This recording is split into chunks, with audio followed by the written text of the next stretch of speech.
Okay, hey guys. Excuse me. So this video is focusing on if you're given two roots, how to find the quadratic that fits them. For example, I said that two roots or x-intercepts, same thing, of an equation would be like x is 2 and -5. And I asked for the equation. You could like maybe sketch the graph. Let's see, -5 and 2.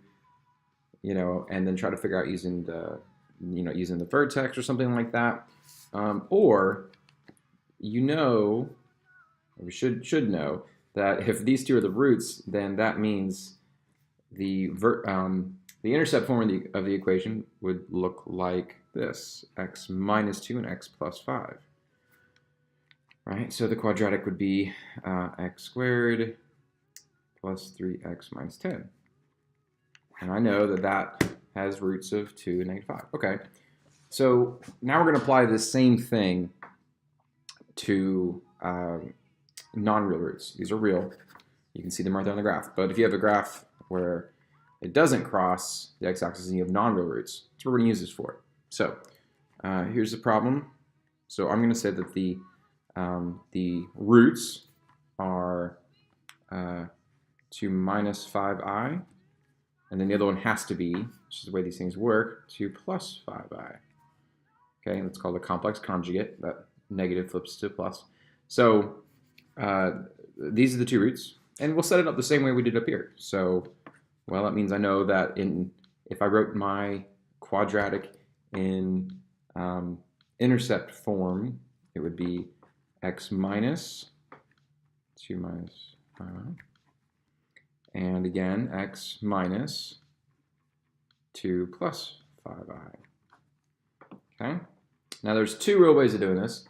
I'm going to show you the one that I like to do, and that is to go ahead and just get rid of the parentheses, meaning that I have this now, x minus 2 plus 5i, because the negative distributes there. And this one would be x minus 2 minus 5i. And now you're multiplying a 3 by 3 and a 3 by 3. If you want, if you're still struggling with that, you could do the box thing here.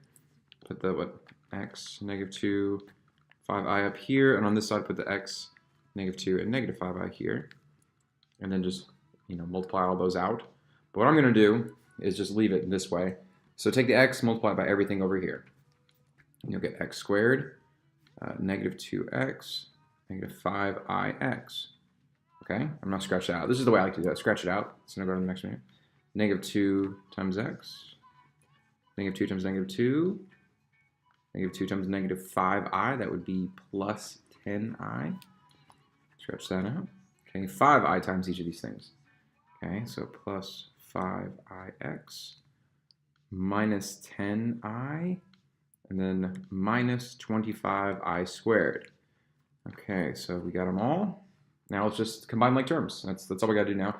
Except before that, what is I squared? So this is actually negative 25 times negative 1, which would be plus 25. So I'm just going to write plus 25 then. All right, so let's see. I got x squared. So I'm going to scribble that out. Negative 2x, makes negative 4x. All right, scribble that out. I got a negative 5ix and a positive 5ix. Those cancel. 10i, negative 10i, those cancel. And that's what should happen. All the i's should go away. If you have any i's left over after this, then something's wrong. And then 4 plus 25 makes 29. Cool. And then, of course, you should definitely go check your answer here. So here's my original roots. Let me just check real quick using quadratic formula. Real quick. This would be opposite of b plus or minus the square root of b squared minus 4ac, which ends up getting you negative 100 all over 2. Okay, let's keep going with that. 4 plus or minus, that's 10i over 2, which gives you 2 plus or minus 5i, which is exactly what we started with. So I know that this quadratic will, first of all, not cross the x-axis, and I know that it'll have two non-real roots, and that's what I started with. So, and it's those specific non-real roots.